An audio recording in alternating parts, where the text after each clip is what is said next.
Good evening on this Thursday, December 19th. Hope everyone is doing well. I wanted to make another quick video to speak on this little series I've been putting together on why I think the election turned out the way that it did. So I've mostly been speaking about the role of entertainment and media in shaping people's views of the world, shaping people's societies, perspective, and viewpoints on social and political issues. I was reading a book yesterday. Let me see if I can find the name. But essentially it was about, a lot of it focused on media literacy. The book was sort of talking about how important media literacy has been in the way that people vote. So one of the things that the book was saying, I'm trying to see if I can pull up the name of the book here, but essentially they were saying that with the amount of information that is available through social media, through 24/7 news cycles and so many different organizations, people are receiving information faster than they can actually stop to research and decipher what is truth, what is fact, and what is opinion. So a lot of people don't have the time, and some people don't know how to decipher between what they're being told, whether it is true or whether it is just an opinion. So essentially the book was emphasizing the importance of critical thinking, of being able to read a text, listen to a news segment, and be able to think critically about what they heard. So that critical thinking, that ability to decipher what media is true, which one is telling its viewers the truth, is an ability that, let's just say, is not getting better societally, but instead it's getting worse.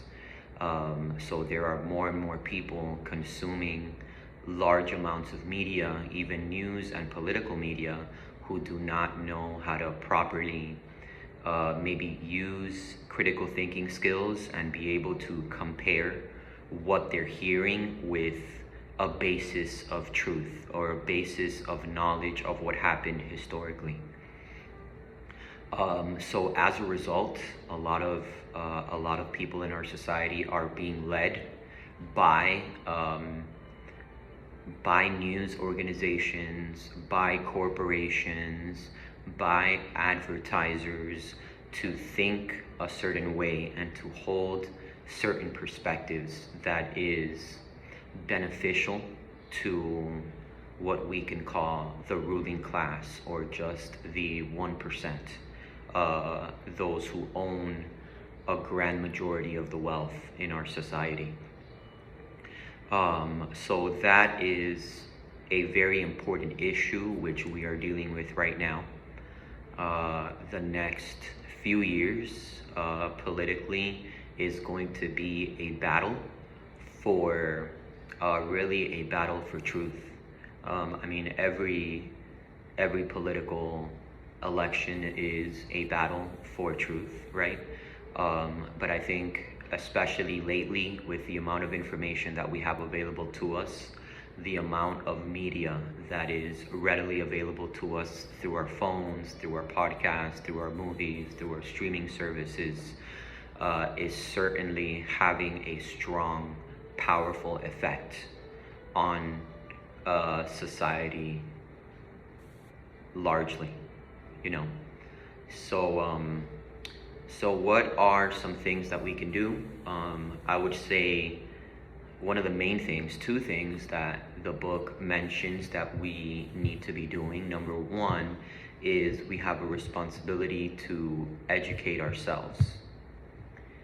We have a responsibility to strive towards having a better of understanding of things, and that is going to come through reading, through studying, through learning, right? Which is something that a lot of people sometimes don't have time for. Some people do not have access to materials, right? So educating ourselves and trying to educate the people around us with the things that we know to be true. So that's one thing. The other thing that I think is just as important is that we need to stand up and speak up when we have the opportunity. So instead of just allowing a piece of misinformation or disinformation to be disseminated, to the best of our ability, we have a responsibility to speak up against sources or perspectives that we understand not to be correct. So I know at times it's easier to stay quiet.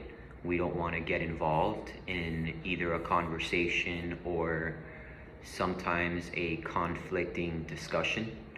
But the book was essentially saying that we have a responsibility to speak up for truth, right? The name of the book was Rewriting Reality, The Battle for Truth in America's Political Memory. And this was a very short book. It was only 70 pages, and it came out just this year in 2024. So yes, it is Rewriting Reality, The Battle for Truth in America's Political Memory. So just a few thoughts on continuing these thoughts on why I believe or understand that the election turned out the way that it did. I hope you all are having a great holiday season. Stay safe, continue to read, to study, to expand our perspectives, our awareness of what's happening. And I will talk to you all soon. Thank you.